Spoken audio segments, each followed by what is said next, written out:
live.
In the name of Allah, the Beneficent, the Merciful, welcome you all, welcome all to the Jock Brothers, Let Us Make Man, another edition where we strive to give knowledge and wisdom to our community and our people. Tonight is such an important night. We want everybody to tune in. Tonight we're dealing with how to eat to live. In our previous shows, we dealt with medical treatment options during the time of COVID. We dealt with fitness training during the time of COVID, and we dealt with the mental instabilities during this pandemic. Tonight, we'll be dealing with the number one healing element, our food, our diet, and how to eat to live. It's such an awesome night we're getting ready to go into. I hope everybody have their pen and pads out. They're tuning in, they're ready, because we're going to indulge in some really, really educational topics that can help save lives. It is all in the food and drink that we put in our bodies that lengthens or shortens our lives. That's the most honorable Elijah Muhammad. I had to throw that in there. So let's get started. Let's get started and introduce our wonderful panel of hosts and guest hosts. We wanted to start with our beautiful sister, Soldier, who steps up and helps out at any time we ask. She's so dependable. She's on all different platforms.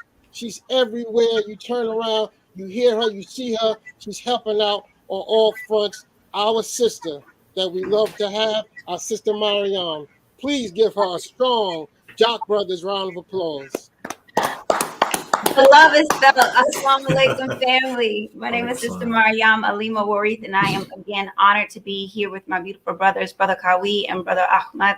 I want to continue to thank you for giving me the first opportunity to be out here in this type of element, and it will never go unnoticed and never be forgotten. So I want to thank you again for having me to be on your platform.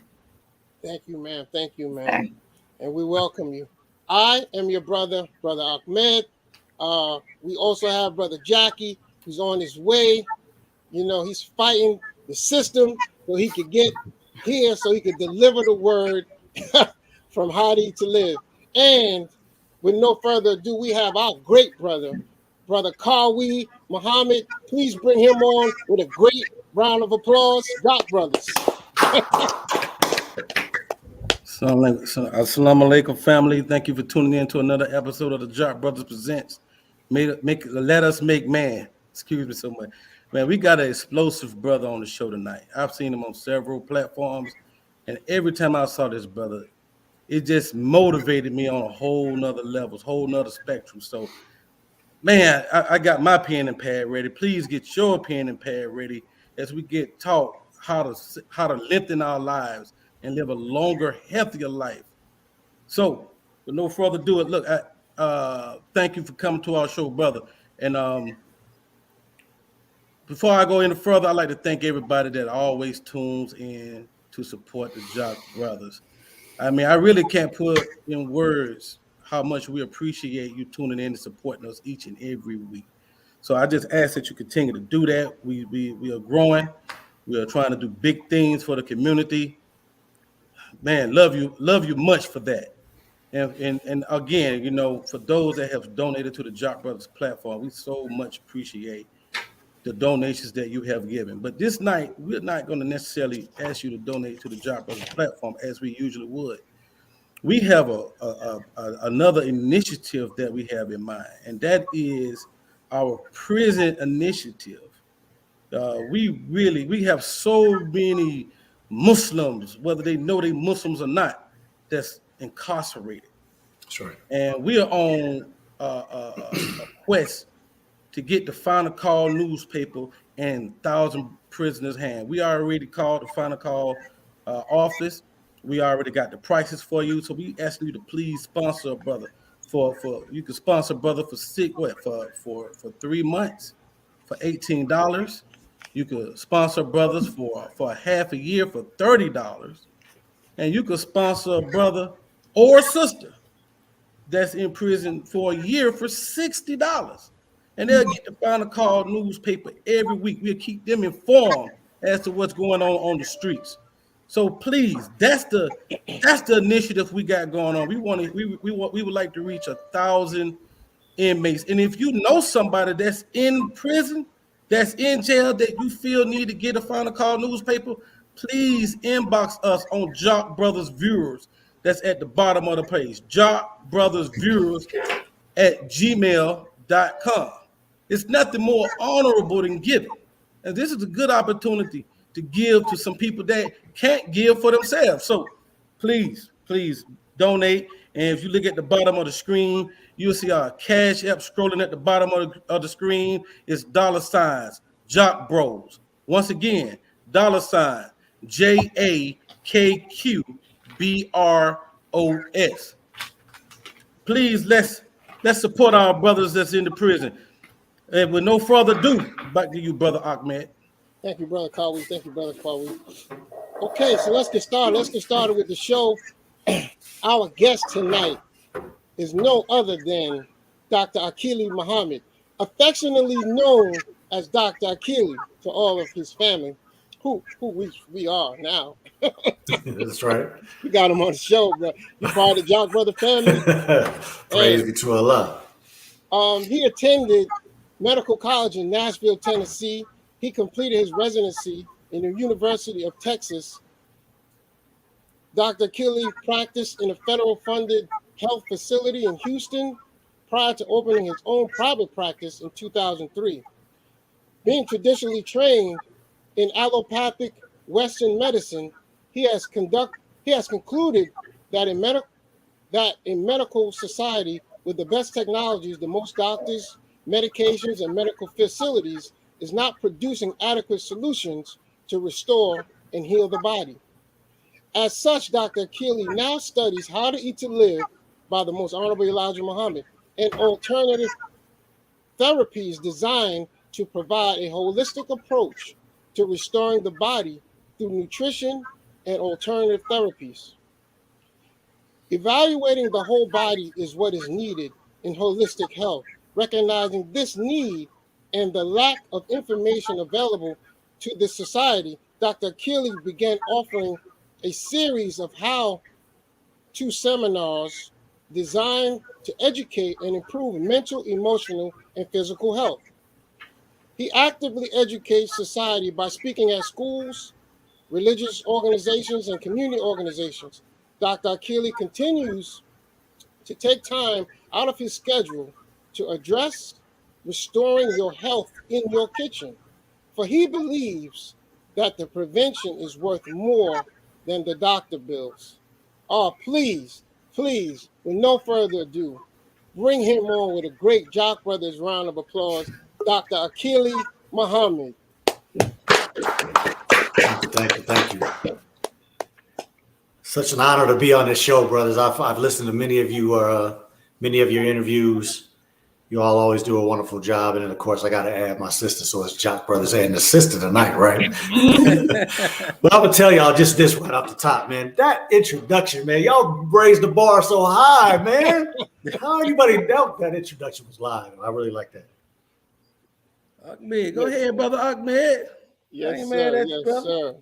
All right, there, soldiers. Let's get to cracking atoms and saving lives, brother. Let's get off the ground with this. All right.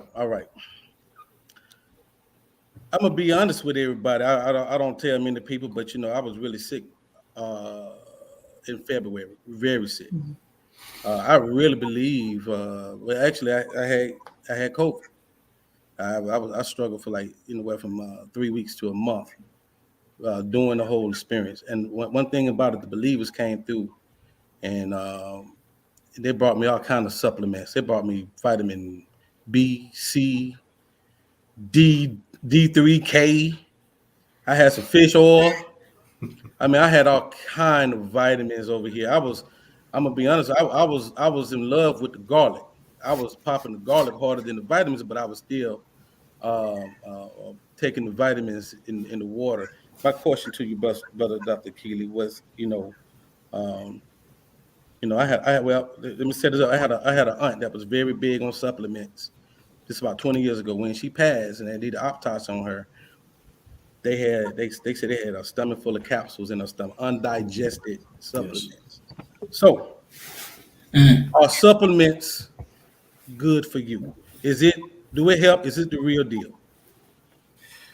Well, it depends, my brother, because we live in a world, as we know, where there's so much deception, so much lie mixed up with truth, and there's so many people that are concentrating on making money rather than actually servicing the people. So while I finish this answer, can somebody please go to book 2, page 93? The Honorable Elijah Muhammad makes a statement about vitamins and proteins in these supplements. So at the end of this, inshallah, we can read that.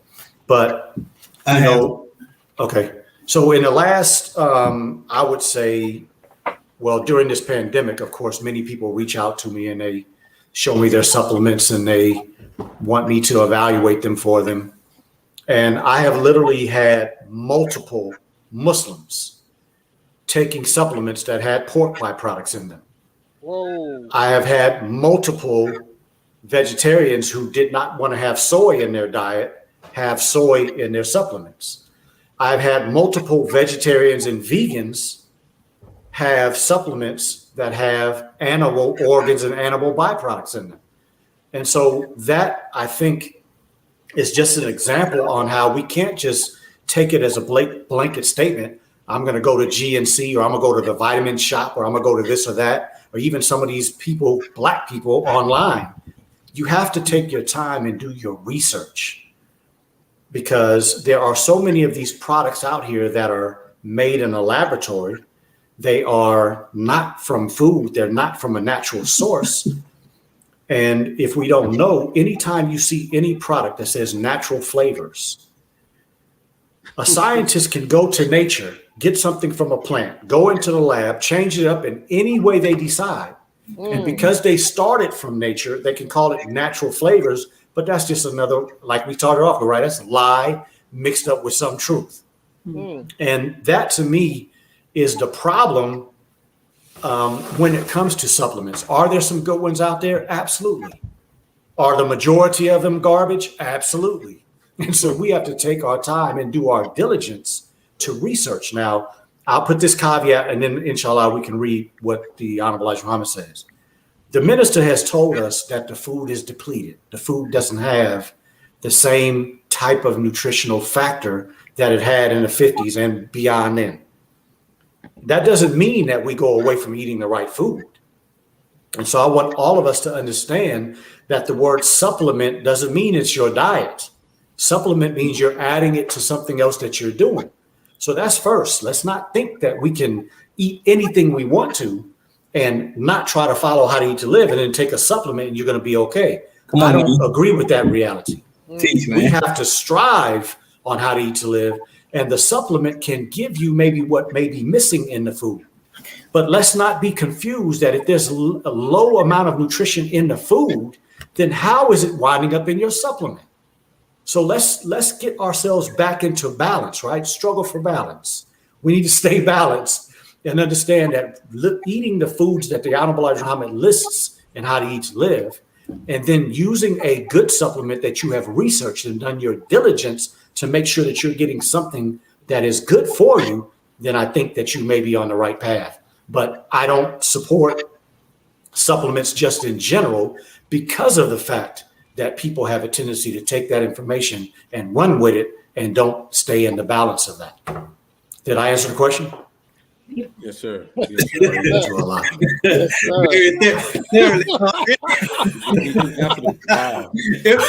But that I was got some byproducts in my stomach that need to. that was so key about taking the supplements and eating anything you want, thinking that the supplements are going to, because diabetes, I had a couple of friends that with diabetes, well, I eat the way I want to eat, but I got the supplements. I take the supplements along with it. So I know it's going to help out. No, it's not. Bad idea. And one other thing I wanted to comment on, bro. I had a patient in my years working in the hospital that had diabetes so bad and for so long that the nerves in her stomach weren't working. And so we call it gastroparesis, where it got weak and it started to expand. And we had the same issue when we did her, just some of the imaging studies that we were doing. She had months of the capsules. The medicine had come out, but the capsules wouldn't digest and wouldn't pass through her system. So she had some in her stomach, had some in her colon, all down in her rectum. So, I mean, I just wanted to mention that because, some people hear that and you're like, man, and people just talking like crazy. No, that's real. That some people are taking so much medication and their systems are so depleted that they can't even get that stuff out of their system. So that's a real reality right there. Wow. If you don't mind, brother, I like to read Yes, sir. page 93. Okay. So I'm reading from the third paragraph of page 93, fourth paragraph. Now you may eat a lot of what you used to think was good vitamin and protein food, but those vitamins and protein are not there in the food anymore. When the vitamins and proteins have been taken from natural food, and then they got in parentheses, where nature put them and where they should be eating, you then do not have the original pure vitamins and protein. When the vitamins and proteins are chemically taken out of natural food, it makes the food less valuable.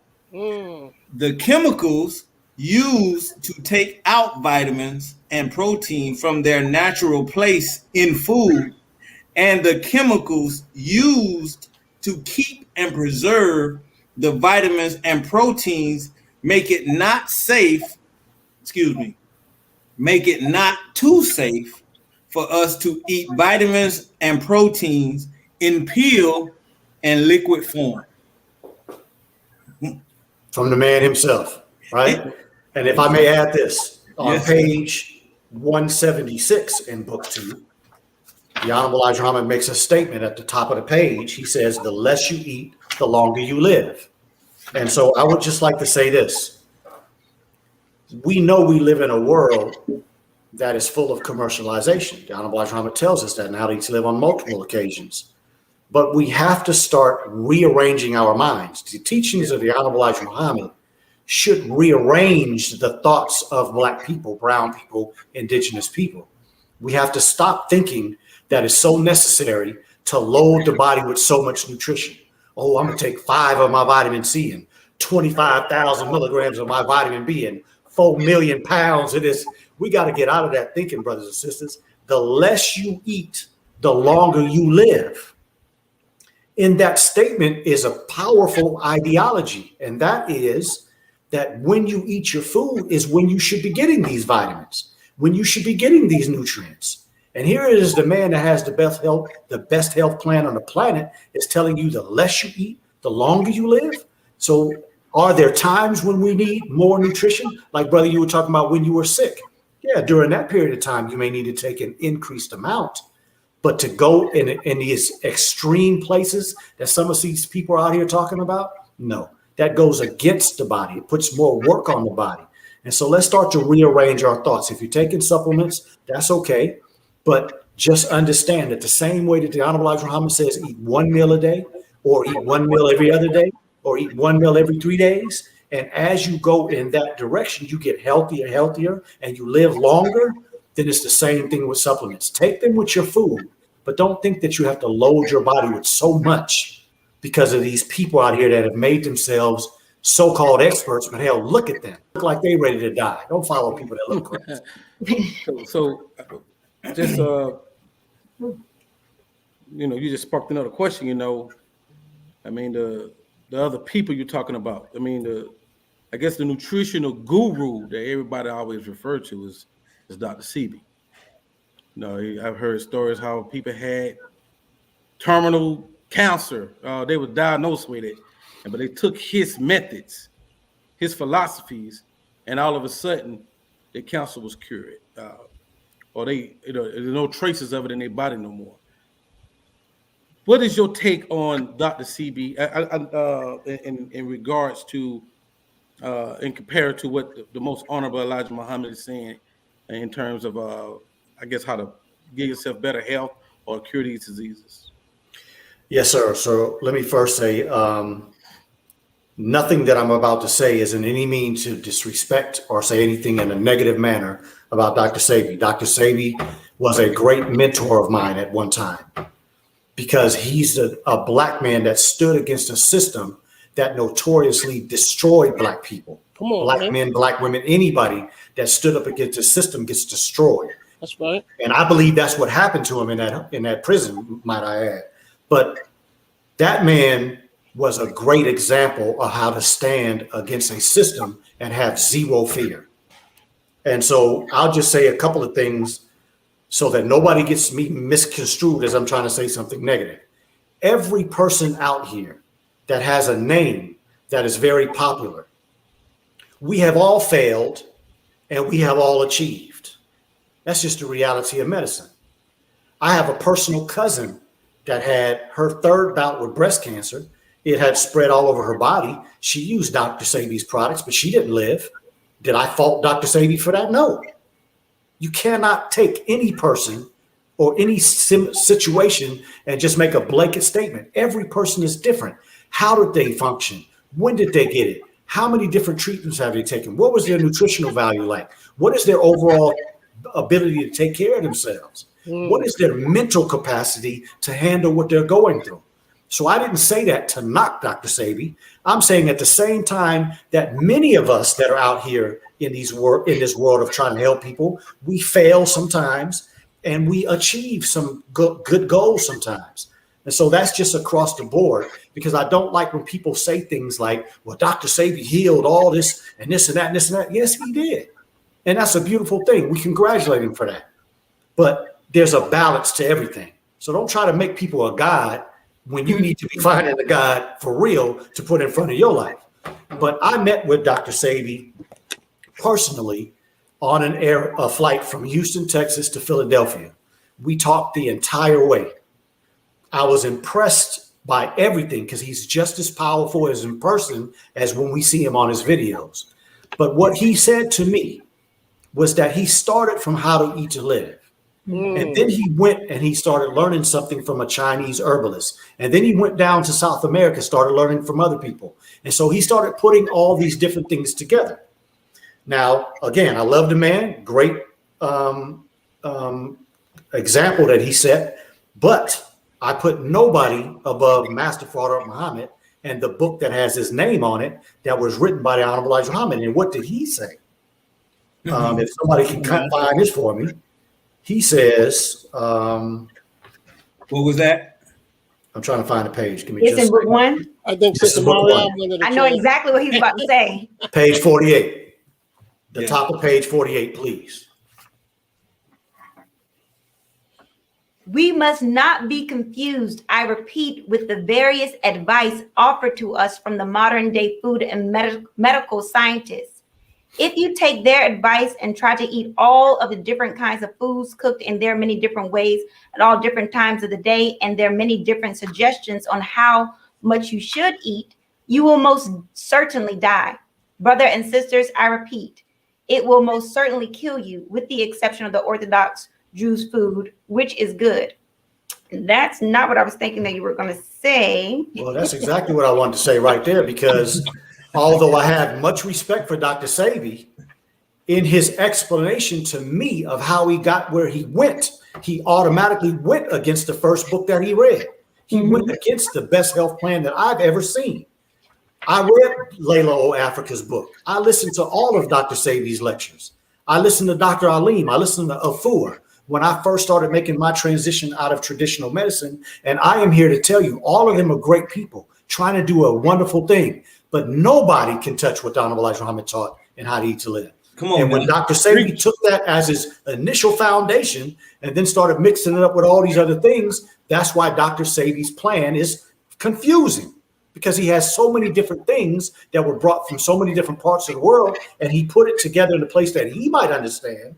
But most of his children and most people out here that are repeating the words that he said, they don't know how to explain it scientifically, because you can't explain scientifically things that are going against each other. So we're not going to get into all those facts. Maybe we can do that another show. But I will say that I love Dr. Sebi. I respect Dr. Sebi. I think he did a wonderful thing, but there is nothing that can touch How to Eat to Live. And I will have that conversation with anybody, anytime, anywhere. You decide, and we'll do it. What I was thinking. Oh, go ahead. Yes, sir. What I was thinking you were gonna lift was actually on page 36, where the most Honorable Elijah Muhammad quotes, "Since being given knowledge by the all-wise one in the person of Master Farad Muhammad on how to eat to live, we should not confuse ourselves by studying the advice of all the people, doctors and quacks of the world on what kind of medicine, vegetables, meats, herbs, and fruits we should eat. If we keep getting advice on the above after getting the correct advice, we will never enjoy good health. All will be confusion." And I have that. I said, well, Praise be to Allah. Brothers and sisters, now you can see why Allah put the man and the woman together. That's God, I'm gonna make it happen. That's a beautiful one right there, my sister. Show appreciate you. Praise. Brother Dr. Akili, Yes, sir. what year did you come into the nation? I got registered July 5th, 2009. Okay, 2009. What made you pick up How to Eat to Live? I was in the office one day, and this lady put all of her medications on top of the table. There were about 15 of them. And I was trying to, go through them and tell her what kind of a plan we were going to have to try to work her off this medication. She fell asleep on me. And I was cursing her out. I was like, you blah, blah, blah, blah, blah. I was cursing her behind out. And then I felt myself coming up out of a nap. And I was like, damn, why would you be mad at somebody and you couldn't even stop yourself from falling out? You see what I'm saying? When I went home that night, my brother, I promise you that book was calling me. It was in my bookcase that was right near coming into my apartment. Sat down and started reading it. In the first 35 pages, I only got to page 35 that first day. He said, fasting was the greater cure of our ills. He said diabetes could be solved without medication. And he said that chronic diseases could be healed. And I was like, man, ain't no damn way this nigga know more than me. I went to school for all these years. Ain't no way this man who didn't even finish the 4th grade can teach me nothing. And so the next day I went to my office to try to prove him wrong. And I lost that battle. Now I started using How to Eat to Live for myself and my patients without telling them. And within months, I had people walking in, turning in their blood pressure medications. I had people stop taking cholesterol medications. I had people that were on diabetes medicine getting much better. I had people that were with multiple sclerosis and other diseases that so-called were incurable, and they were getting better because of what that man put in that book. Mm-hmm. And of course, I was so angry at that time.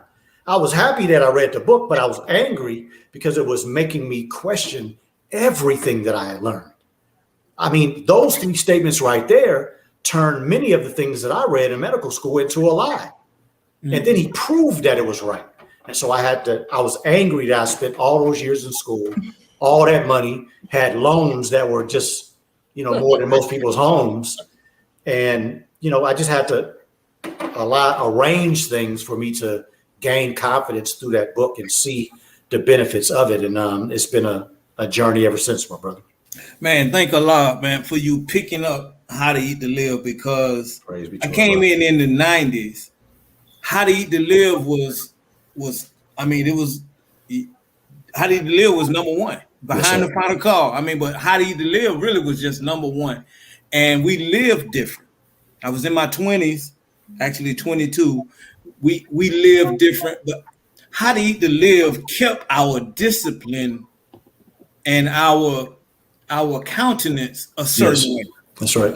The shininess of the skin Yes. shiny. We were all like ants, That's right. skinny with big heads. Yes, sir. It was we felt stronger.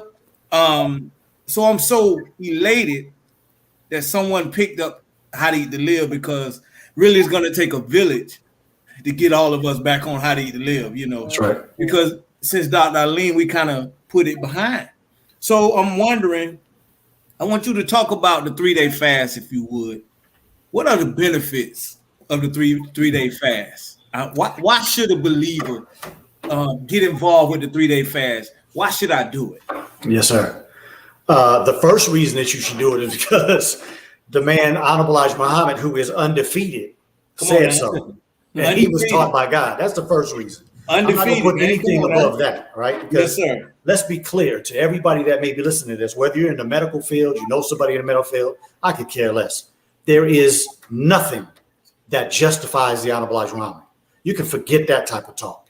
The Honorable Elijah Muhammad is justified, was justified, always has been, and always will be justified, because he got his information from the most superior place in the universe. So I just wanted to say that first. The second reason that I would say that we should do a 3-day fast is, again, back to the Honorable Elijah Muhammad, How to Eat to Live. He said if you eat one meal a day and you fast 2 or 3 days per month, at the end of that year, you won't have enough germ in your body to make you sick 1 hour. You tell me somebody else that can give you a guarantee like that. You can't find them. Come on, man. But that's not where he stopped. Then he said if you eat one meal every other day, you'll be sick maybe every 4 to 5 years. And if you eat one meal every 3 days, you'll never be sick. You can't find anybody that can give you information. And then there are plenty of people out here that are practicing this and proving it to be true. So those would be the first 2 reasons that I would say do it.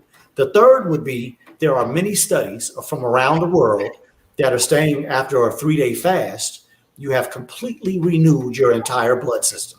Your red blood cells, your white blood cells, and the plasma, which is all the proteins and the fluid that takes the red and the white blood cells around your body. Completely renew that whole system in just 3 days. There are other studies that talk about things from a perspective of intermittent fasting or ketose diet, ketosis.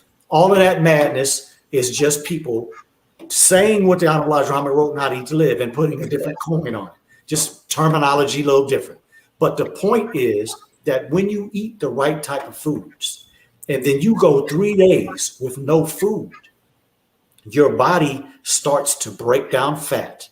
And when the body's in the process of breaking down fat, you are in the state of ketosis. And when you're in the state of ketosis, that is the best ability of the body to heal. And we do a thing, what we call autophagy, AUTOPHAGY. That is when the body takes a look at what's in it and will use things to make something new. We'll take the old things and things that are not working anymore and get rid of those out of the system. So after a 3-day fast, you're completely renewed. Now, what did the Honorable Elijah Muhammad also say about a 3-day fast is that when you do a 3-day fast, it becomes a spiritual fast. So if you do a 3-day fast, you are growing spiritually and connecting to the higher power more than you realize. And then the last thing about a 3-day fast that is amazing is that when we do it together, we grow in strength, we grow in unity. And as my brother said, when you see that shine in your brother or sister that you may not necessarily notice when you look in the mirror, but when you look at your brothers and sisters, you say, I must look like that too. And it increases the spirit of the whole brother and sisterhood. Come on, man. Man, you blazed on that one, brother. Yeah, you made that. I mean, Praise be to wow. Allah. That's what he did. Come on, man. I want to say something to that last statement man. because Hey, you asked him? Oh, yes. yes, sir. I want to say something to that last statement because I heard Brother Elijah Farrakhan do a live, and he gave a personal story about the minister, and the minister just in a short quote said, "I'm eating for a nation." And just that little bit, if we are to pick up our cross, we are eating for a nation. That's right. We all have to eat like this in order for the next generation to surpass us. We can't have our children living to 240 years old, which takes me to page 53 in book 1 on how to eat to live. Right.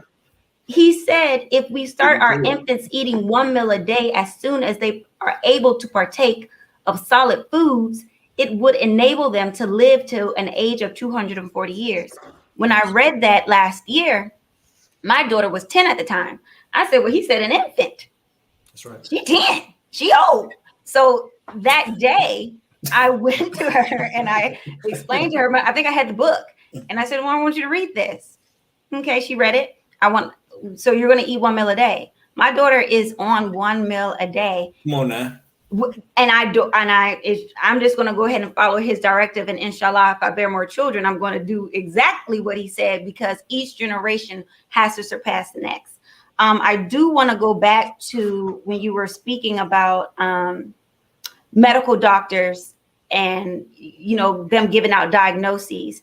I just recently went and got a physical maybe a month or two ago, and she claimed that I have high cholesterol. Now, I eat 1 meal a day, and the night previously, because I wasn't thinking, I had a lot of cheese and a lot of dairy. So, of course, eating 1 meal a day, that's the last thing that she's going to be able to pick up within my blood. And I went back again the next month, and she still said it was not really where it should be. And my whole side of my maternal family is in the nation. So I posed this to my elders, my aunts and my mother and everyone. And I asked them, I said, hey, because I already told the doctor that I was not going to take her prescribed medication. She was like, well, I would hate to put you on some type of medication. And I was like, but you're not. And I asked them, I said, well, what do y'all think about that? Like, do y'all think that I actually have high cholesterol?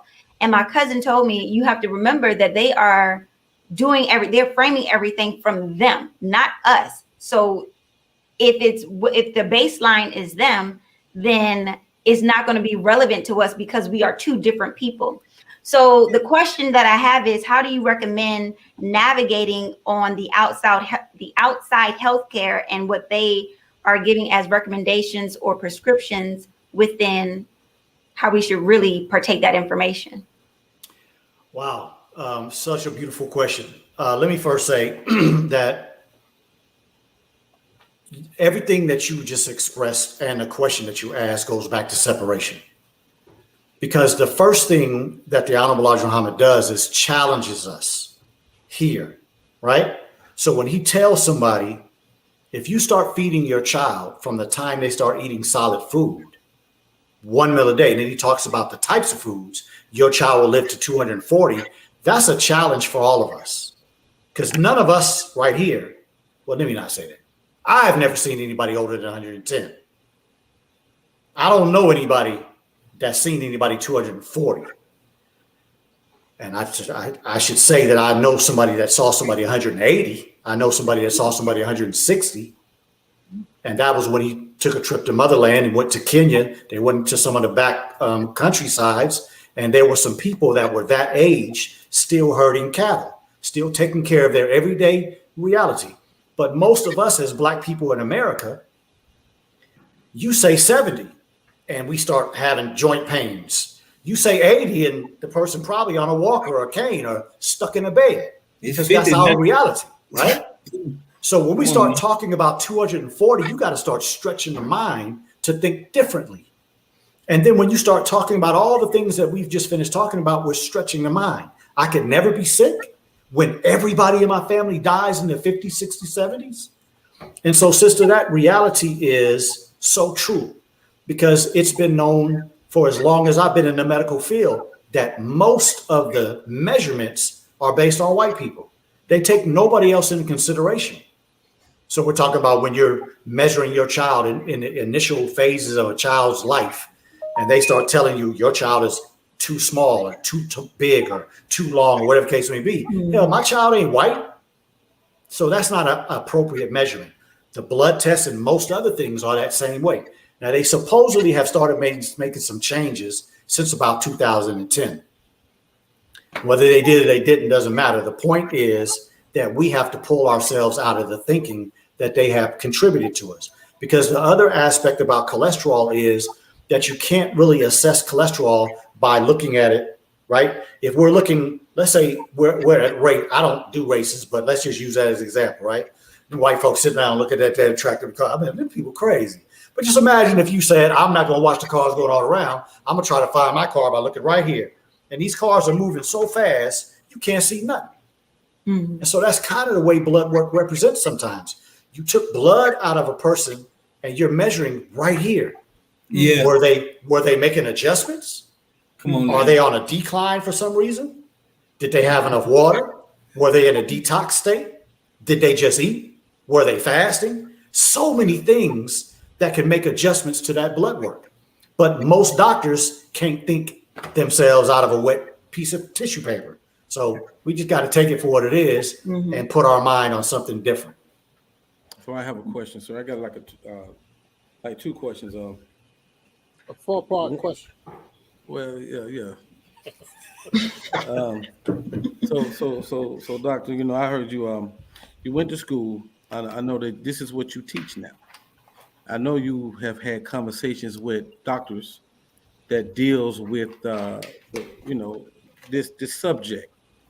One is I would like to know how are those conversations going when you go hard on how to eat to live with those that can speak on your level in the medical field. And number two, when I go back to the 3-day fast, you say our body is renewed, our cells and all that are renewed.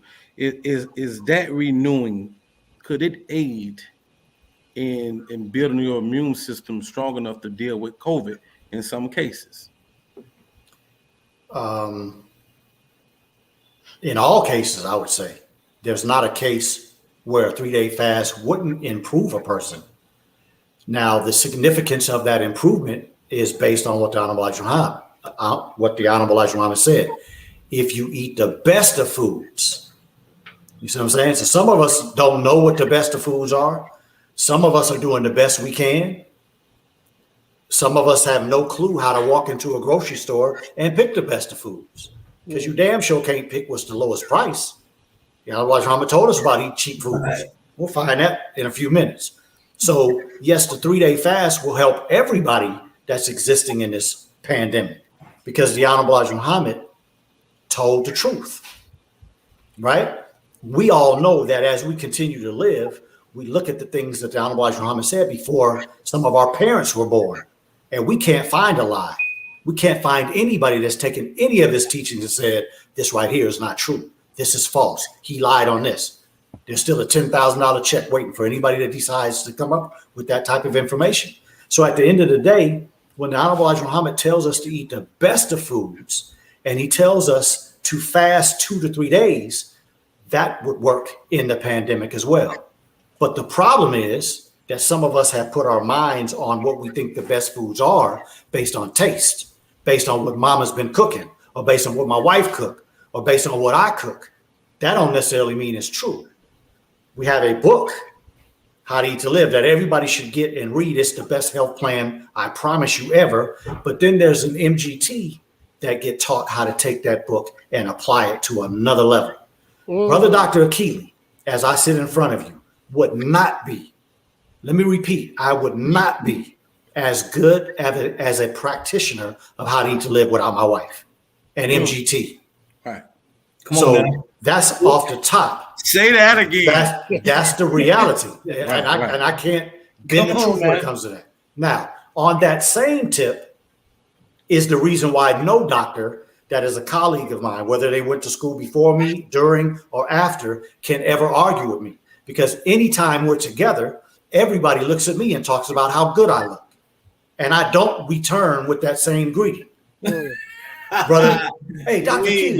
Akili, man, you sure look good. I don't respond like that. I don't say you look good too. Like, you fat, you got gray hairs every damn where you look like you about to die.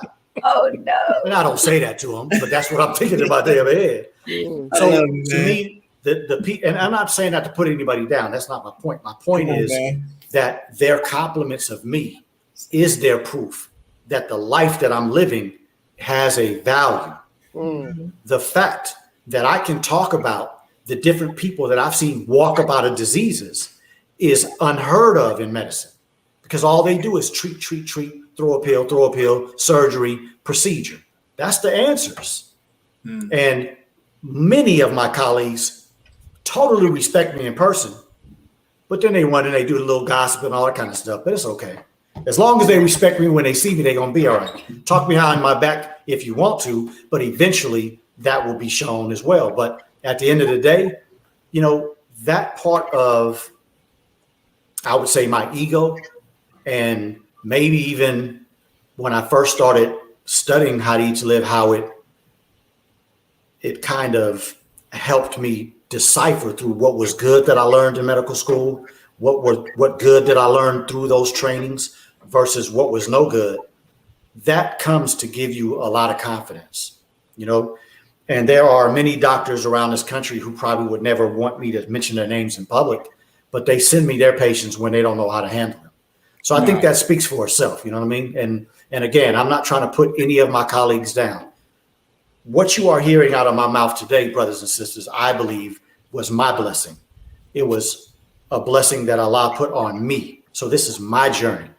And so there may not be anybody that ever speaks about how to eat to live. I don't know what Allah's plans are, but if there's nobody else that speaks it like I do, it's because that was my journey and my gift that Allah gave to me. And that's the way I see it. Right. Now, brother, there's a lot going on now with this shortage of food. And we spoke earlier about farming. So is this something that, you know, everybody's going a little crazy, but we should be farming. We should be planting our own food. I mean, I grew up in New York, in the city, and my mother kept, we had all concrete backyard, but she kept the little dirt road, and she always planted something, and my brother keeps it going. But we always had food that we grew, always. Yes. So running out of food, is this something that we should be worrying about if we're farming and trying to create our own foods?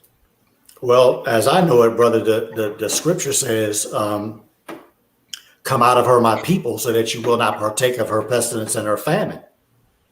So I think famine is for people that have chosen a God other than the God. Come on now. Because, you know, I have lived in Houston for many, many years and recently moved to Macon. And I'm like you, brother, everywhere I've lived, even when I came up out here in California, my parents had something growing in our yard. We had fruit trees. We had a grape plant. We had orange trees, apricot, apple trees. And so it's always been my reality to not wet grass, but to wet some food so that I can get something from what I'm wetting. You know what I mean?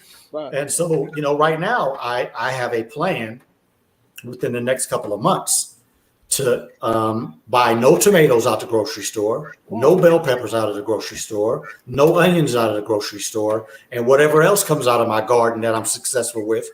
And that's what I want to continue to do until I grow a backyard where I can be 100% reliant on what I'm growing and maybe the brothers and sisters that are in my region.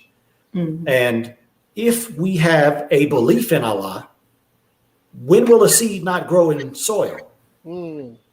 When will there not be rain?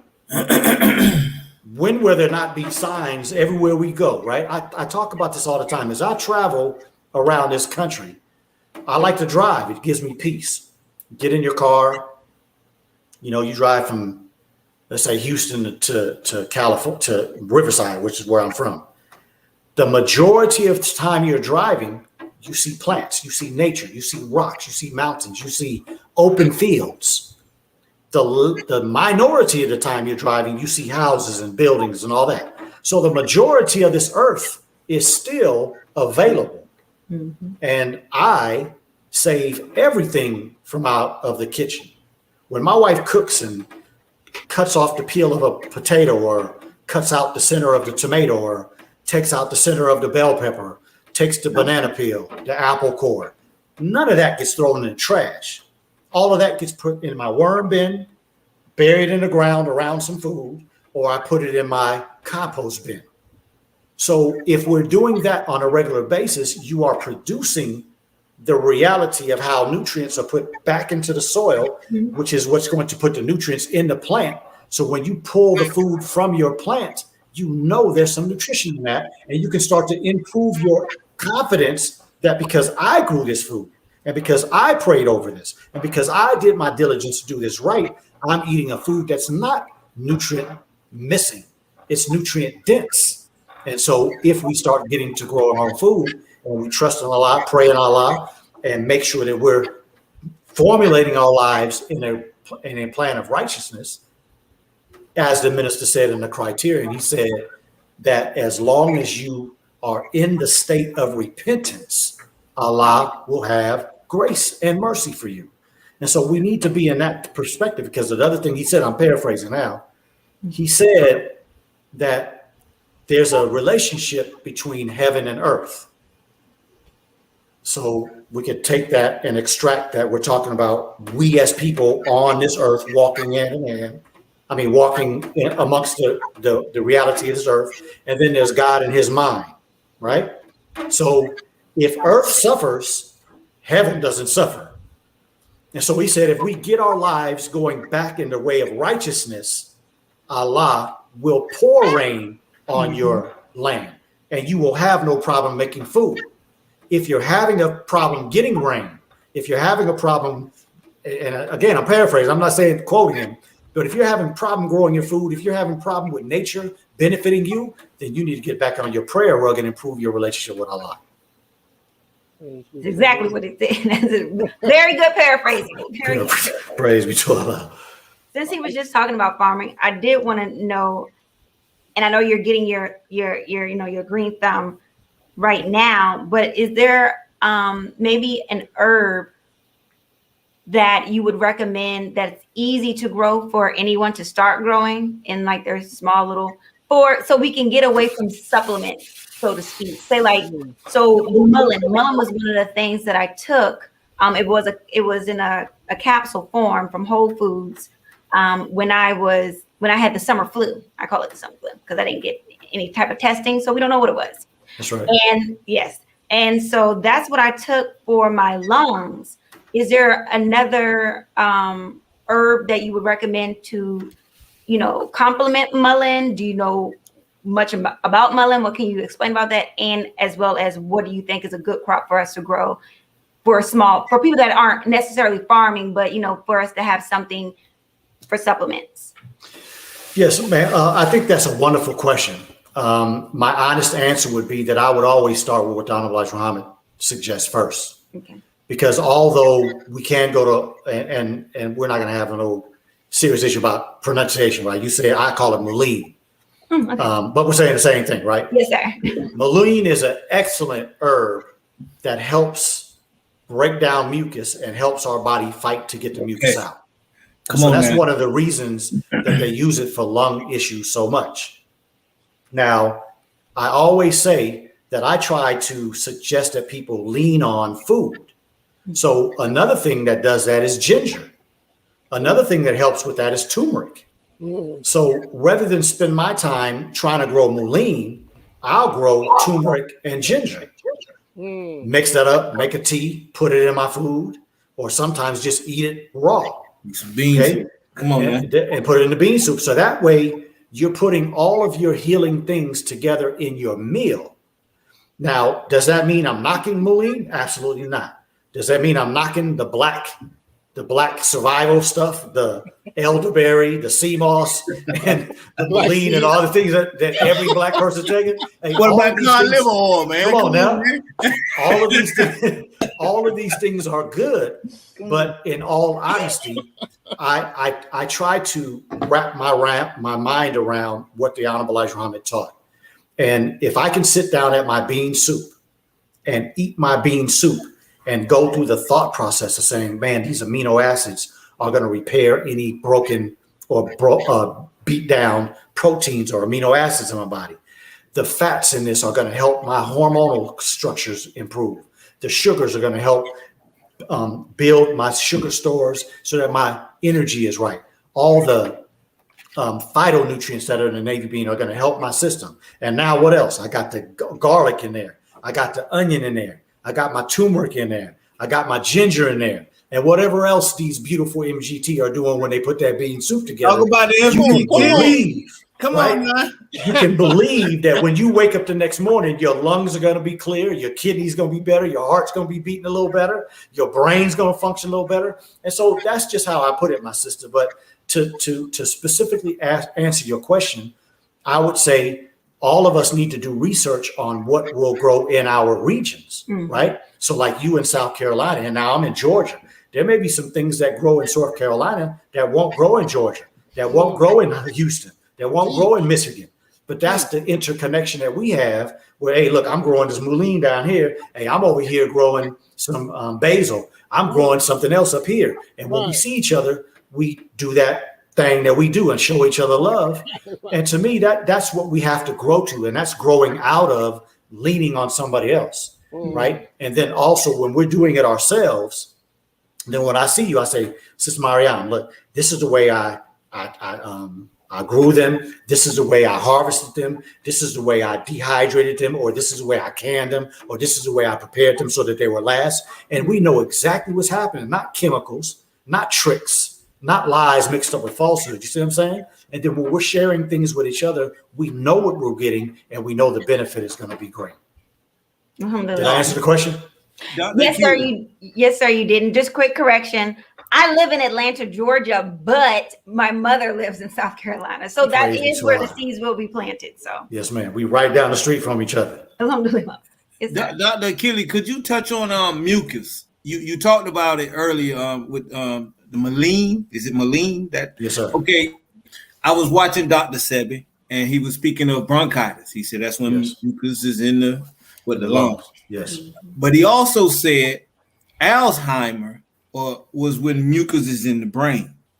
So I was, my grandmother suffered from that, and I had never heard that. So what is mucus? What does it do, to the body? How does it form? Could you talk about mucus a little bit, please? Yeah, so there are two aspects to mucus in the body. And again, so that nobody gets confused, there's nothing I'm saying that is to cause any negativity towards Dr. Sebi. But as a scientist, before you finish that, also the mucus that comes up in the lungs from pneumonia that everybody's suffering with now from COVID. Yes. But go ahead. Yes. Yes, sir. So when Dr. Sebi and I met, we said that we were going to come together and have a public forum where we would discuss his differences versus my differences, or his differences for how to eat live. And one of the discussions that we had was his statement on mucus. He makes a statement that mucus is the disease process. And I do not agree with that at all. Why? Because I've opened this body from the top of the head to the bottom of the feet. There are mucus glands everywhere in the body. In every organ, there are mucus glands. On every organ, there is mucus on the outside of it. Why? Your liver sits in your body right next to the diaphragm. The heart and the lungs are right on top of the diaphragm. You got stomach, pancreas, intestines, all that under here, everything moving. If everything was dry, we'd be inflamed all the time. We would never be comfortable. We'd be uncomfortable all the time with these organs being irritated as we move. So every organ in the human body has mucus glands that produce mucus to keep things moving so that we won't have any problems with them rubbing and irritating each other. The second thing is that our body deals with problems with mucus. Mucus is like a fly trap. If you've ever seen a fly trap, the fly hits it, can't get off, and it dies.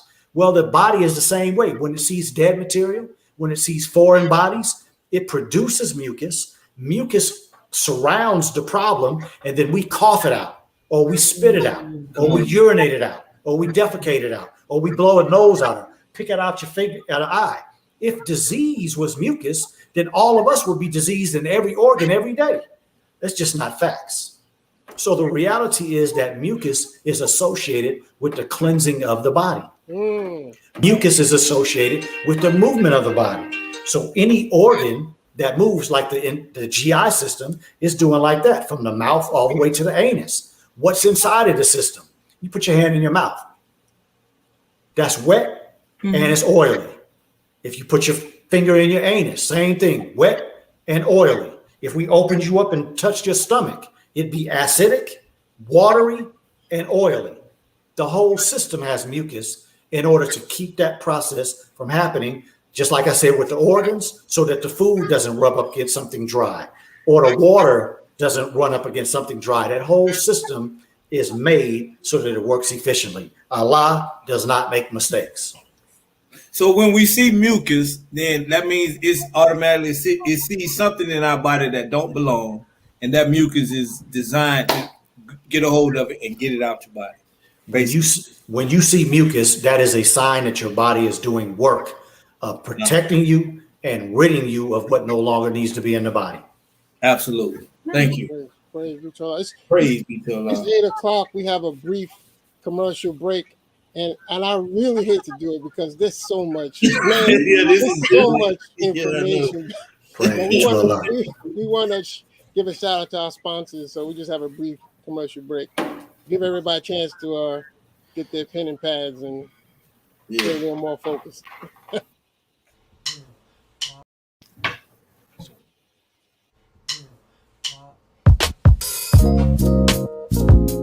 Thank you for joining the first half of Let Us Make Man, hosted by the Jock Brothers. The Jock Brothers would like to take this opportunity to thank the following sponsors. Hope equals life.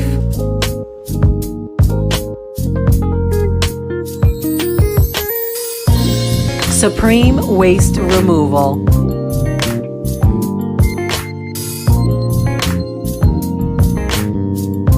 Design Systems Communications.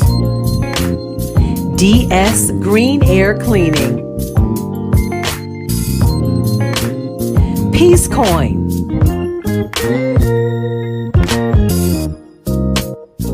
Design Systems Omnipotent Security. For more information about any of the sponsors, please go to the Jock Brothers website at www.jockbrothers.com. That's www.jockbrothers.com. Be sure to follow the Jock Brothers on all their social media: Instagram, Twitter, Facebook, and YouTube. Click the subscribe button and don't forget to hit the notification bell to make sure you always are aware of the latest video. You can also get all of your latest events and exclusive content at www.jockbrothers.com.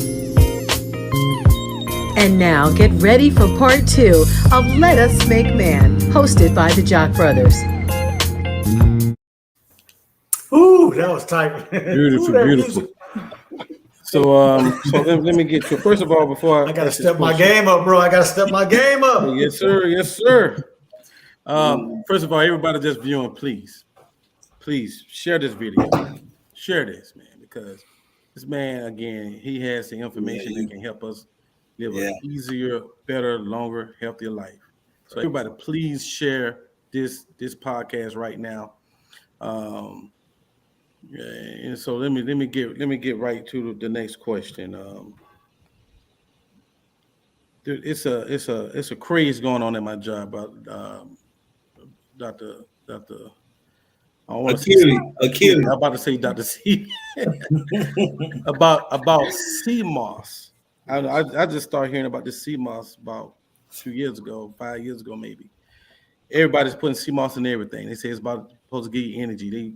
They mix it inside their juices and stuff. Can you tell me anything about CMOS? Is it helpful for us? Absolutely. There are a lot of good things in the sea that can benefit us.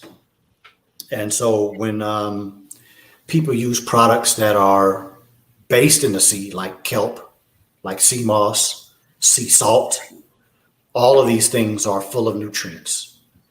And that's all that people are doing when they use sea moss. They're taking a plant that's from the sea And whether you're putting it in a drink or whether you're eating it or whether you're making it into whatever concoction you're making, you are introducing a large amount of nutrients into the body.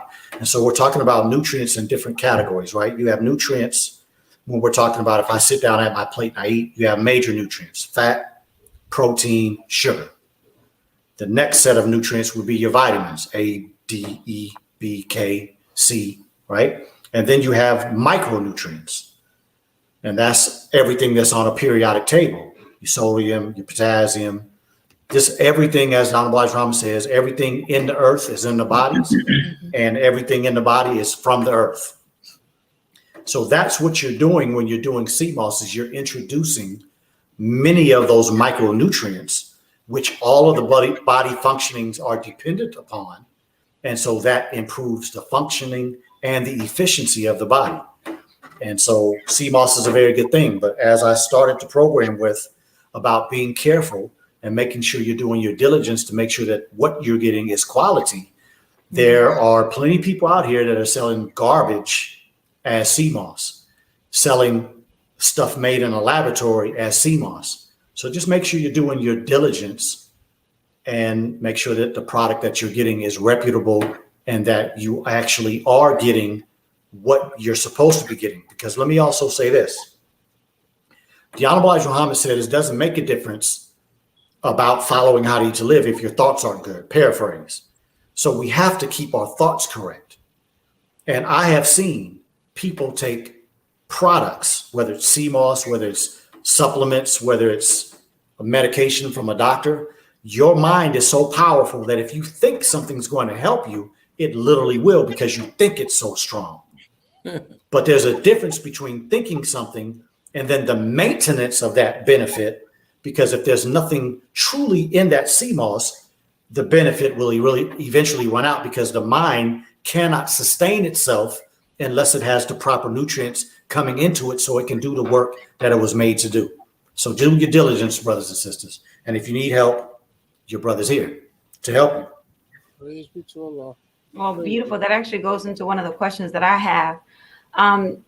We've been getting guidance within the COVID pandemic about taking ivermectin. And since that has been something that has been pushed to the forefront for us to take as something to aid us, it has also been pushed out into the mainstream media that they now know that we are taking ivermectin. When I realized that, and I heard it on, I think it was NBC or CNN, that they were talking about ivermectin being pushed out, I got the notion that, oh, we will no longer be getting ivermectin.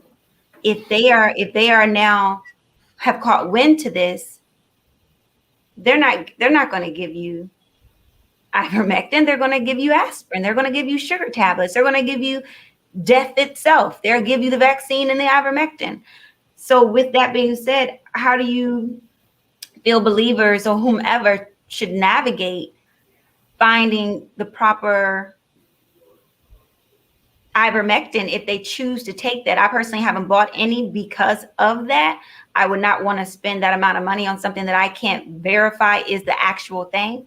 Is there a reputable place that you recommend for believers to get ivermectin? Where are you at with that?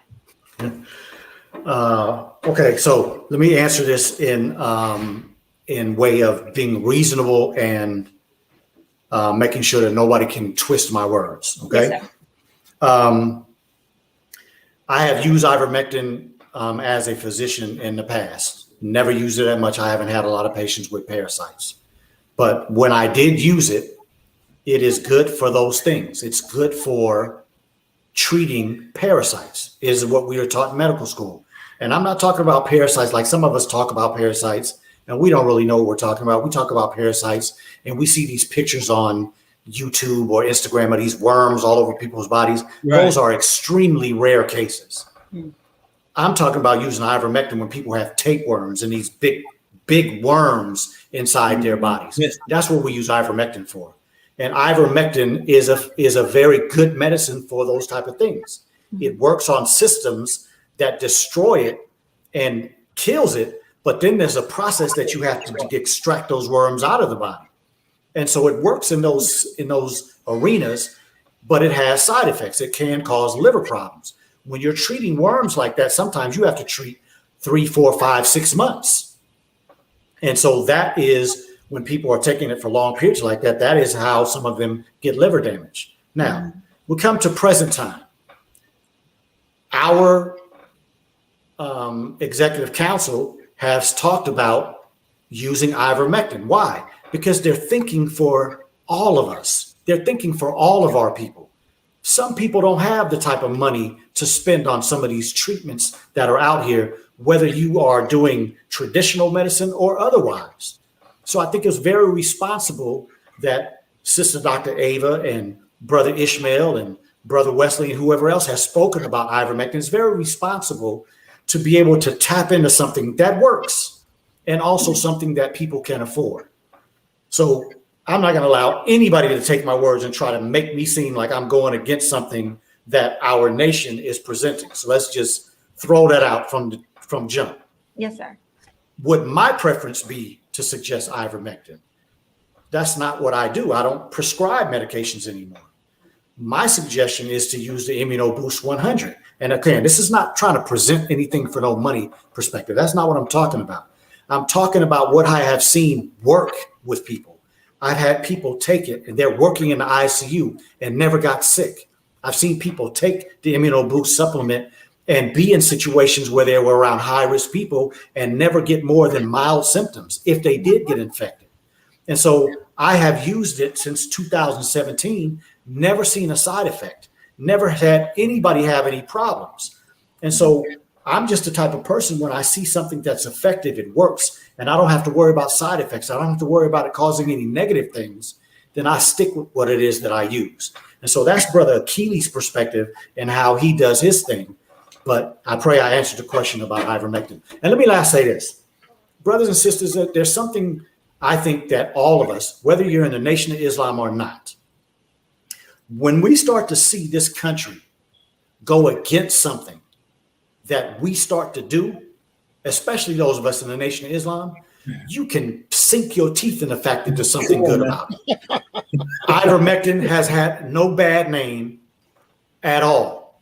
And here it is that these scientists went and found that it was helping COVID patients. Mm-hmm. But I don't remember the media turning negative until the Nation of Islam started talking about ivermectin. And then they started talking about it's for horses, it's for large animals, it's not for people. All lies. It was nothing but propaganda. And I know doctors personally that were trying to prescribe it, and the pharmacists were told by the government, don't release it. Mm-hmm. Make it hard for people to get it. So that to me is proof. My father told me something when I was a little boy. He said, America's enemies are your friends and America's friends are your enemies. And in modern day and times, when you see the government, the CDC, the NIH, all these government arms promoting something, it's probably going to kill you. And when they're against something, you need to run to it. Don't quote me on that and follow that to a T, but understand the point. Yes, sir. No, and I thank you I just want to say this really quickly. I want to thank you for answering that. And I just wanted to, again, implore people to, again, do their due diligence about where they're getting what they're putting into their body.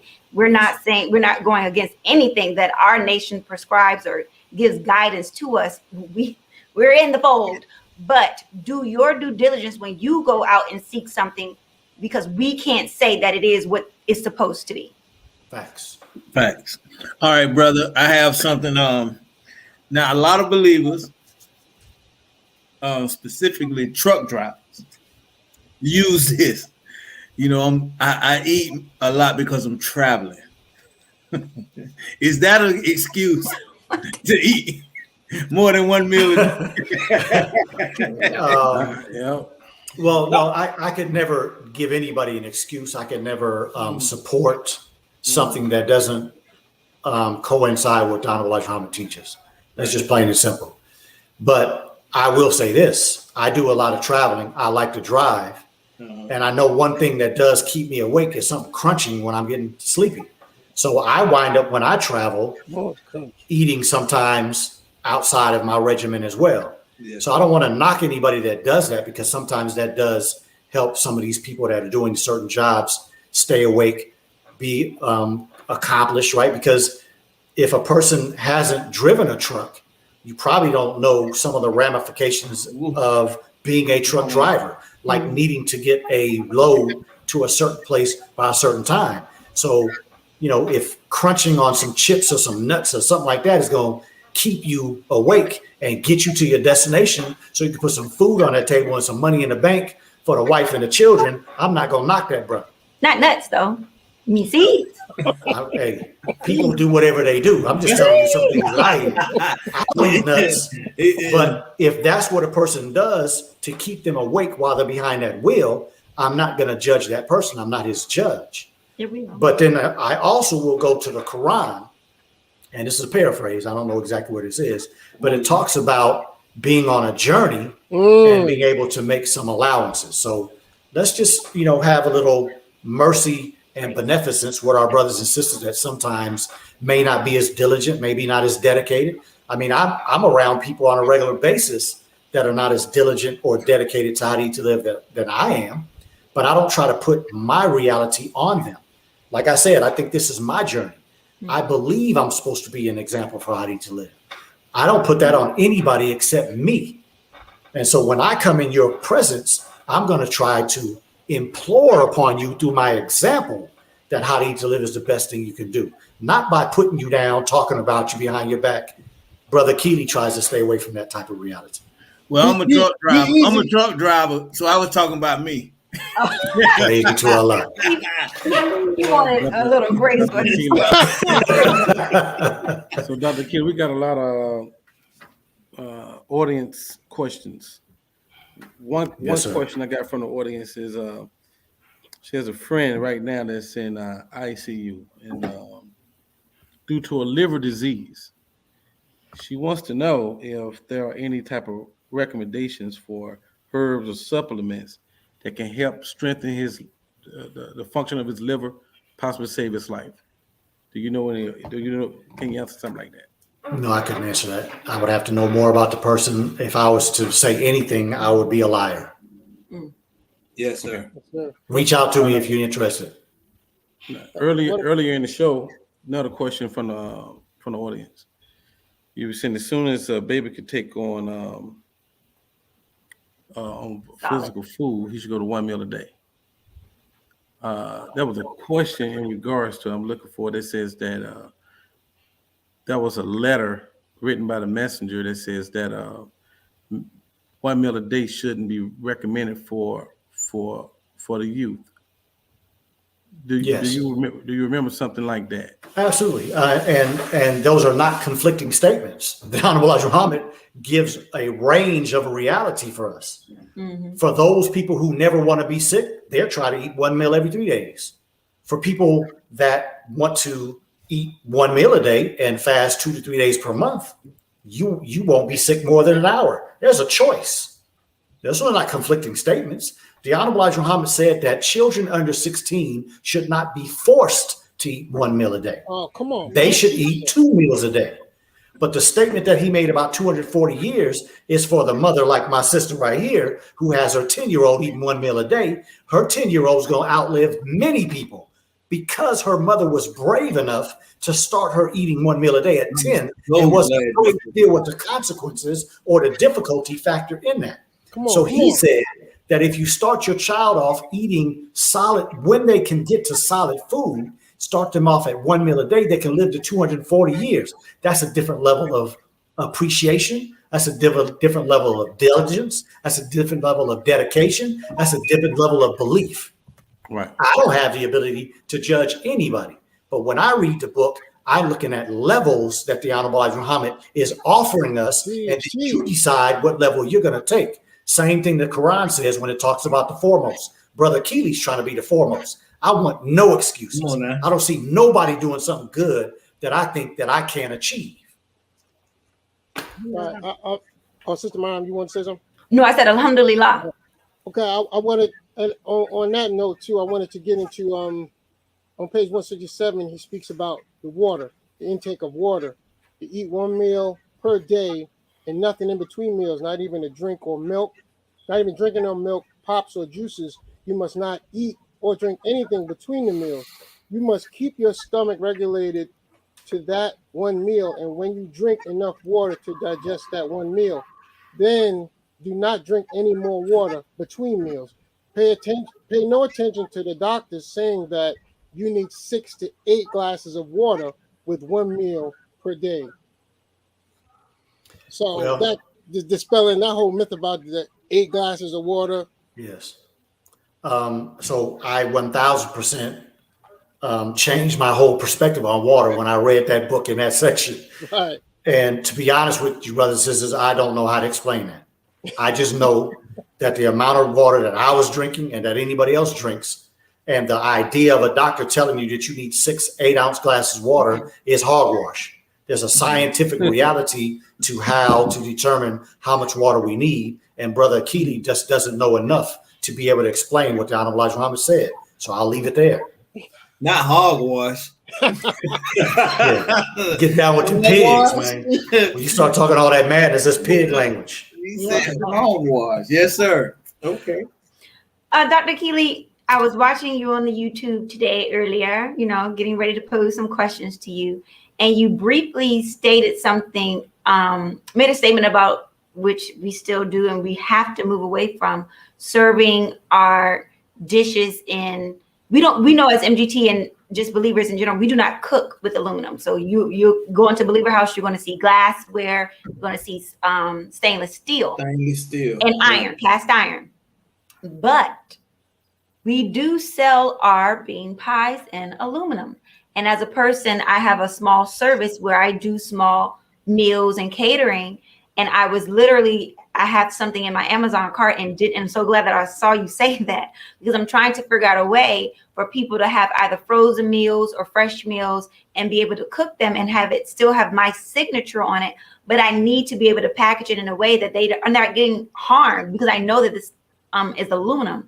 So my thought process was maybe using parchment paper. And so I wanted to ask you your stance on maybe parchment paper and wax paper as something to line the bottom. Even we can do that with, can we do that with, for bean pies and things like that nature? Well, the first part of your question, my sister, I have to give the credit to the Honorable Elijah Muhammad, because Brother Keely didn't come up with that, right? The Honorable Elijah Muhammad told the believers in a letter that we should not use aluminum. Mm-hmm. And my experience, sister, is a little different than yours, right? In my career in the Nation of Islam and using How to Eat to Live, I've been, it's been a whole lot of believers' homes. And the majority of them are cooking in aluminum pans, using aluminum dishes to put their hot food in, and covering their food with aluminum foil. So we're not following that mandate. I hope nobody gets upset at me. I'm just telling the truth. And tell the That's what truth. I'm Tell saying. the truth, man. Thank you. Speak truth regardless of the circumstances, right? Come So on, man. I think I am going to continue to say it until I see people not doing it. I do not see many believers with the glass and the cast iron or the stainless steel. I don't. I see more people with aluminum. I have visited mosques around this city, around this country, and people are being served in aluminum. Our bean pies are in aluminum. We have to find a way to come out of that. Brother Keely doesn't have all the answers. Those of you who bake, those of you who cook, those of you who do that, that's your line of work. Y'all figure it out, because I don't have the answers. But what I do know is that when you use parchment paper and wax paper, those are porous. So if you put parchment paper or wax paper in aluminum, it's going to decrease, but you're still going to get some aluminum into your food, especially when the food is hot and it is oily, buttery, greasy. That's when you have the largest amount of exchange of aluminum from the pan, pot, or the aluminum foil into your food. So I think you asked an excellent question, my sister. We have to get away from it. But again, Brother Keely doesn't have all the answers. But for those of you like you in your field and other believers around the country that cook for people, regardless of whether they're in the nation or not, we have to raise our level of responsibility, because when that person starts losing their memory, or that person starts having kidney problems, or that person starts having heavy metal issues, you are part of the problem. So let's work on not being part of the problem. Absolutely. Yes, sir. Hey, brother, Dr. Achille, a question about the mathematics that the Honorable Elijah Muhammad gave us with 1 meal a day, and is eating at the proper time every day. So scientifically, medically, can you talk about the value of eating at the proper time? Absolutely. So let me first say there are two statements. So for all of the people that make one statement or the other, and I'm sorry, I don't have it, but anyway, you all can go to Your How to Eat to Live and find this. In book 1, he says 1 meal a day from 4 to 6. Mm-hmm. In book 2, he says 1 meal a day between 4 or 6. Mm-hmm. So that's two different statements. Does Brother Keeley know what he meant? Not at all. Come on now. But what I do know is that the sun is at its zenith at 3 o'clock. So after 3, the sun is on a decline. These human bodies are directly tied to the earth traveling around the sun. So when the sun comes up, which it looked like the sun comes up, we are traveling, right, and turning. Mm-hmm. And as the sun looks like it's coming up, our bodies are starting to increase in activity. The whole system is gearing up for the day ahead. In the evening time, our bodies start to settle down. That's why we get tired in the evening a lot of times. And so as that declining of the body is occurring, we should be digesting our food before the body gets too deep into that process. So we shouldn't be eating very late, right? But that is the process by which the Honorable Elijah Muhammad has given us this perfect science. Right. Now, what did he say to keep us from having to have arguments? If you eat at 10 p.m. every day, just try to eat your meal every day at around the same time. So we don't need to get ourselves all caught up into, I'm never home at 4 o'clock. Stop beating yourself up about it.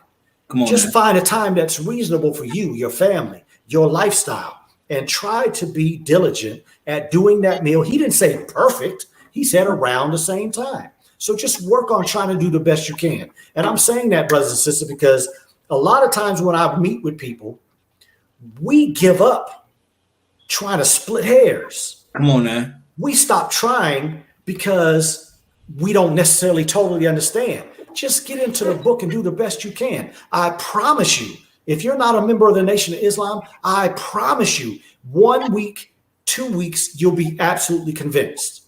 And for those in the Nation of Islam who used to be all about it back in the day, and then you put it down and now it's got dust on it, pick it back up. It's the best thing you can do. Just try your best. I love it. I love it, bro. I love it. Praise be to Allah. I can't take credit. I can't take credit for nothing I'm saying, because if it was up to me, I'd be telling you to take a vaccine. I apologize, Mother. What now? What about all these? I know you went into some of the other supplements, but apple cider vinegar. Yes, sir.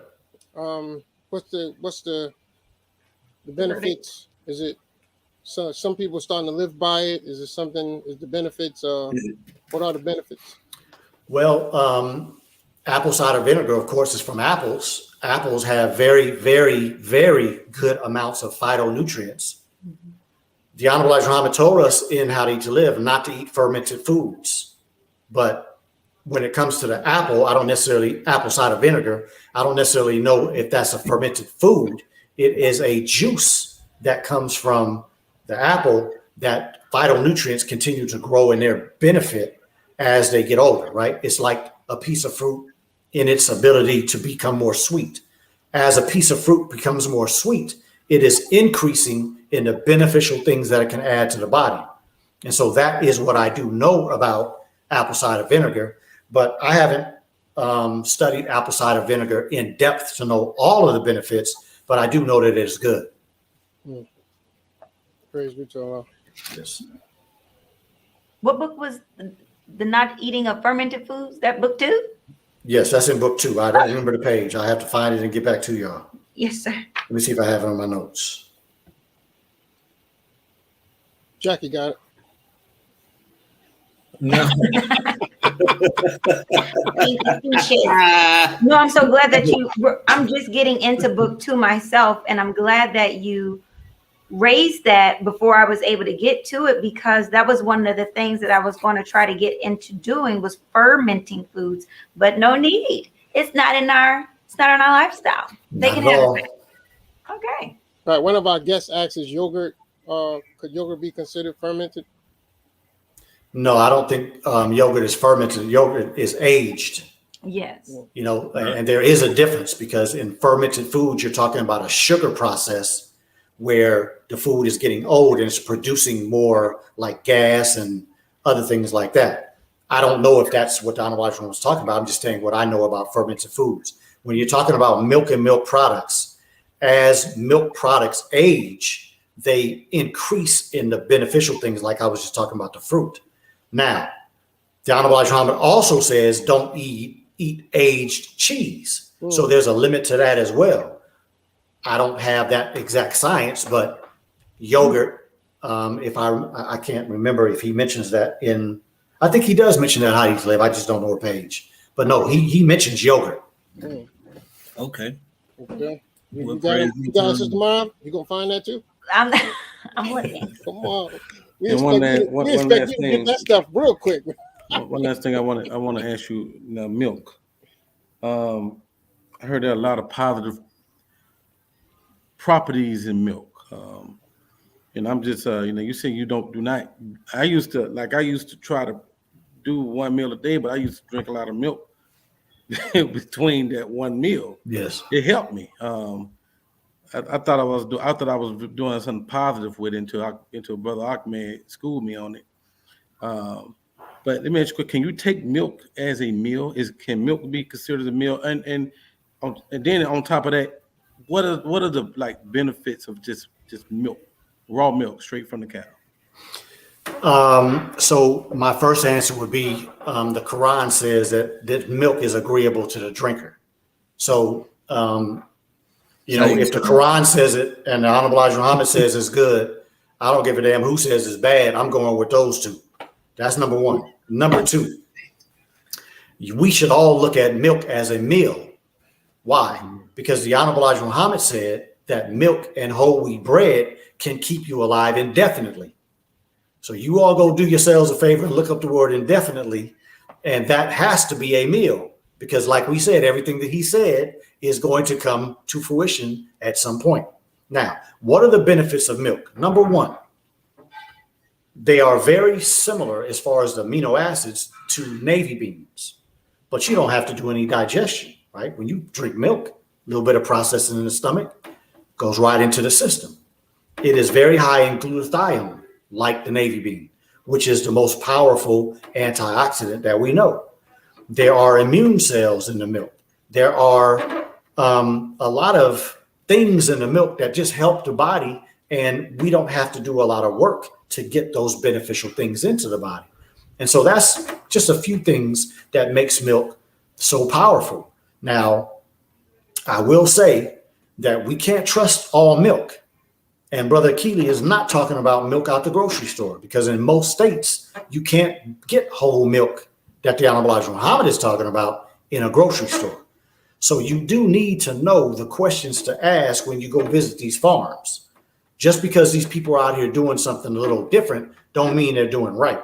So make sure that you ask the right questions. If you don't know what those are, reach out to me. I'll get those to you. And then the second thing is that if you are not raising the cows and milking them yourselves, you probably should be pasteurizing it. 160 degrees, 3 minutes, cool it down as fast as you can, and then use it as you may. But that would be the safe way based on my understanding of the benefits of how the Honorable Elijah Muhammad taught us that we should drink that milk. You know, brother, I hearing you, brother, like that fire, you know, and it's something, I mean, and this is just me. It seems like the more we partake in this king's meat and his food, and we become more docile and domesticated. And I remember, brother, I mean, the How to Eat to Live, brother. Well, it's my passion, my bro. You know what I'm saying? Yeah. I mean, what I said earlier about how to eat to live changed everything for me. It was a painful journey. I mean, to go to school for as many years as I did, to spend as much money, to dedicate myself to my craft. I wasn't average. I've never been average. I believe I'm one of the best to this day. Come on, man. And Allah took me from that and put me on a different journey. And so this is my life. I can't play with this. You know what I mean? Right. So Right. if y'all hear passion come out of me, I don't apologize for it because it's what Allah put in me. Right. It's what my father and my mother put in me with their journey and their raising me. So I am a product of what Allah allowed to happen in my life. And I pray that my passion gives you some passion. But at the end of the day, Praise be to I'll Allah. say this, that if we as members of the Nation of Islam were practicing how to eat to live with the fervent nature that we should, we would go through this pandemic and there would hardly be, or there would be no sick Muslims, and there would be no diabetic Muslims, no high blood pressure Muslims, no high cholesterol Muslims, no stroke Muslims, no liver problem Muslims, no kidney failure Muslims, and the whole world would be saying, they got to have what I need. So that means we won't have these underlying issues that are plaguing our community right now, because we just lost another brother due to COVID, and underlying issues was a factor.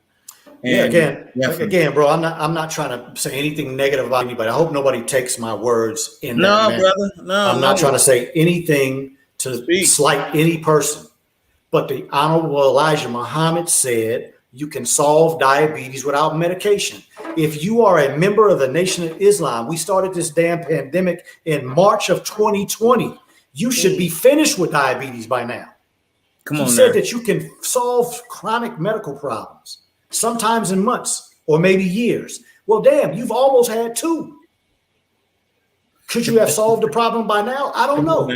I'm not trying to sit here and knock anybody, but I'm trying to say if we took our teachings seriously and you had a medical problem, where the hell else are you going to find information that's more superior than the information that this man that we say we follow and that the Honorable Minister Louis Farrakhan follows? He got it from God. Where are you going to get information better than that? Get in the book, start working hard. We don't know when this pandemic is going to end, but why don't you make a decision and put the work behind to be better when we come out of this pandemic than where you are right now? If that's your focus, ain't nobody going to stop that. If that's your focus, we going to see something different in you. You're not going to look the same. You got to change. If you're not doing it and you start doing it, everybody going to notice it.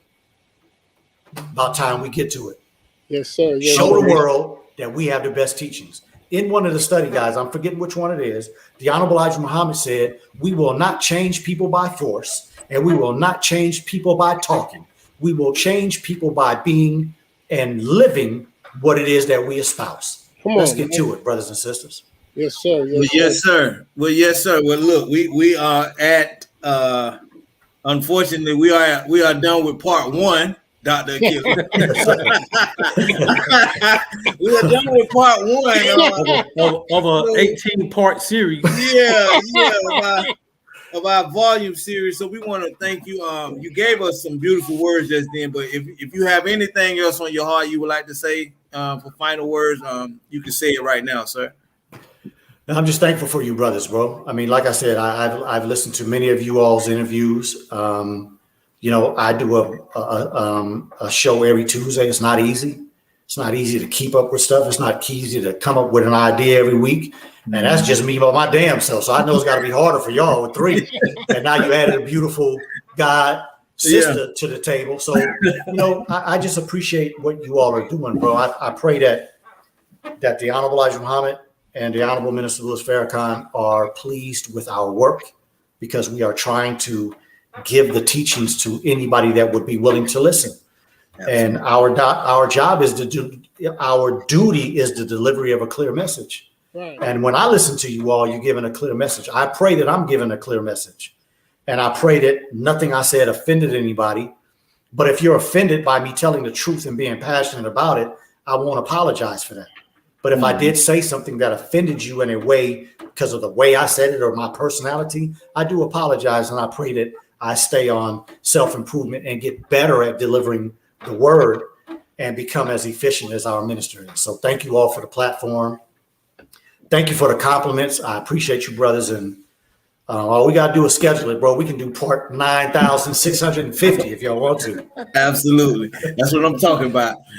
Sister Mariam, your closing words? Thank you, Dr. Keeley, for coming out. And I'm thankful for the brothers for having me on today, because I actually got to see more of your personality. I did not know that you were so trill. So I will make sure I start to tune into your program a lot more so I can get, all the wisdom and knowledge that you have from studying and everything that you're doing. So thank you for being transparent with answering all the questions that we pose to you, because honesty is key. Sometimes people want to make sure they give the most, what is it called? Political or yes, ma'am. Yeah, well, no, I Trying to just appease the ear. Yeah, exactly. So I appreciate your candor, and inshallah, we'll be able to see each other again very soon. yes, ma'am. Inshallah, for sure. Is information about your show, is it on your website as well? Yes, it should be. It should be. But y'all have the link for anybody that wants to come join tonight. We're celebrating 2 beautiful members of the Nation of Islam that just got accepted to medical school. So inshallah, in a few years, we'll have 2 new doctors coming into the nation. And so we're going to celebrate them tonight. That's what tonight's show is about. Blackstream.live/TUWG. Come on in. Let's celebrate this brother and sister and send them on into medical school with all that energy so they can knock out these classes and come on back and start helping us heal our people. I know who you're talking about too, brother. Absolutely. Brother Kawi, you can go ahead and close out. Dr. Keeley, man. Like I say, I've been following you for a couple of years now, man. I knew you were gonna be out of sight, brother. And you were just that, man. I really appreciate you simplifying the things. You really can't get simpler than the most honorable Elijah Muhammad. That's right. But to hear it live and hear it from somebody that's right before me, I can ask questions as it come to my mind, man. It's a beautiful thing. I really appreciate you coming to our show and being so patient with us. And so please, man, let's do that 9,000 show one day and continue to help our people. And before I go, man, I want to give a big shout out to our official MNIB, the brothers from yes, sir. Manchester, England. Yes, sir. Watching shout out to my brother. Yes. You know who I'm talking about? Yes, man, sir. That brother been supporting me since day one, man. I love my brother, man. Assalamu alaikum, black man. Yeah, may Allah continue to bless you all the way across that water. That's right. That's right. So had to give you a shout out, but this time, absolutely, brother. That's my brother right there. I appreciate it, brother Jackie. Yes. Yes, sir. Yes, sir. Aki, give us some final words, sir. Praise be to Allah. Praise be to Allah. Like the brother said, Brother Keeley, thank you. Yeah, we've been chasing you down for quite a while. I didn't know I was that hard to find, bro. Right here. Like you said, putting these shows together and trying to reach out and find people and getting in touch. It's the pandemic has put a little roughness on it, but like you said, we have to really strengthen our network because it shouldn't be that difficult. Right. I gotta find out who I know that knows who I know that knows you. Come on, guys. We want brotherhood and sisterhood. We really we really have to work hard on getting it tighter, but that's all it is. Yes, sir. But I wanted to thank you. I wanted to thank Sister Mariam. I wanted to address our audience, and again, I wanted to reiterate that we've had 4 shows dealing with the pandemic, the treatment issues, the fitness training, dealing with mental instabilities, and tonight, the eating habits. So if you go back on our shows, we're not trying to win the award for the best show. We're not trying to win the award for the greatest host, but we want to give this information out because this fight is serious. Like Brother Jackie said, we're losing brothers and sisters left and right. And we're losing them. A lot of it is because the lack of knowledge.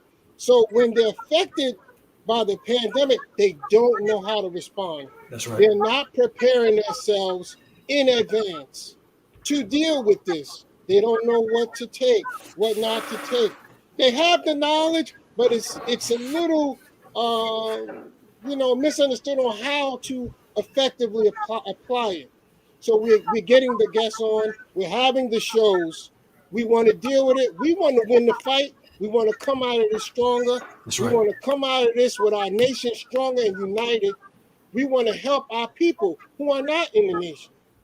We want to give them this information because ultimately we want to see our people win all That's right. together. So thank you all for joining on. I'm Brother Ahmed. Go ahead, Brother Jack. Take it on back. Hold on, brother Jacob. What can we get that CD from, man? At what price? What CD? That lecture you just gave me. Dr. Achille, we want to thank you first of all, for picking up How to Eat to Live, brother. We have had a little vacuum really since Dr. Aleem, who was the drum beater for How to Eat to Live, and we thank you for picking up How to Eat to Live, brother, and being that reminder for the brotherhood and the sisterhood, And then I'm really loving how you're able to just, when you hear a word, it's in the book.